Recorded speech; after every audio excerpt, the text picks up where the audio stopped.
बाज की बुरी आदत। एक राजा को उपहार में किसी ने बाज के 2 बच्चे भेंट किए। वह बड़ी ही अच्छी नस्ल के थे और राजा ने भी कभी इससे पहले इतने शानदार बाज नहीं देखे थे। राजा ने उनकी देखभाल के लिए एक अनुभवी आदमी को नियुक्त कर दिया। कुछ समय पश्चात राजा ने देखा कि दोनों बाज के बच्चे काफ़ी बड़े हो चुके थे और अब पहले से भी शानदार लग रहे थे। राजा ने बाजों की देखभाल कर रहे आदमी से कहा, मैं इनकी उड़ान देखना चाहता हूँ, तुम इन्हें उड़ने का इशारा करो।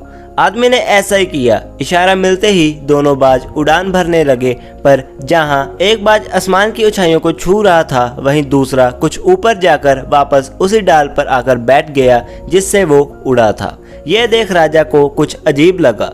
राजा ने सवाल किया, क्या बात है, ये जहां से उड़ा था वहीं वापस आकर क्यों बैठ गया? ये अच्छी तरह से उड़ान क्यों नहीं भर रहा?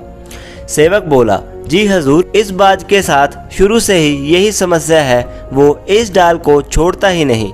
राजा को दोनों ही बाज प्रिय थे और वो दूसरे बाज को भी उसी तरह उड़ता देखना चाहता था। अगले दिन पूरे राज्य में ऐलान करा दिया गया कि जो व्यक्ति इस बाज को ऊंचा उड़ाने में कामयाब होगा उसे ढेरों इनाम दिया जाएगा। फिर क्या था, एक से एक विद्वान आए और बाज को उड़ाने का प्रयास करने लगे, पर हफ्तों बीत जाने के बाद भी बाज का वही हाल था। वो थोड़ा सा उड़ता और वापस डाल पर आकर बैठ जाता। फिर एक दिन कुछ अनोखा हुआ। राजा ने देखा कि उनके दोनों बाज आसमान में उड़ रहे थे। उन्हें अपनी आंखों पर यकीन नहीं हो रहा था। उन्होंने तुरंत उस व्यक्ति का पता लगाने को कहा जिसने ये कारनामा कर दिखाया। वह व्यक्ति एक किसान था। अगले दिन वह दरबार में हाजिर हुआ। उसे इनाम में स्वर्ण मुद्राएं भेंट करने के बाद राजा ने कहा, मैं तुमसे बहुत प्रसन्न हूँ, बस तुम इतना बताओ कि जो काम बड़े बड़े विद्वान नहीं कर पाए वो तुमने कैसे कर दिया, उस बाज को उड़ाकर कैसे दिखाया? तो किसान बोला, मालिक, मैं तो एक साधारण सा किसान हूँ, मैं ज्ञान की ज्यादा बातें नहीं जानता। मैंने तो बस वो डाल काट दी जिस पर बैठने का आदी वो हो चुका था, और जब वो डाल ही नहीं रही तो वो भी अपने साथी के साथ ही ऊपर उड़ने लग गया।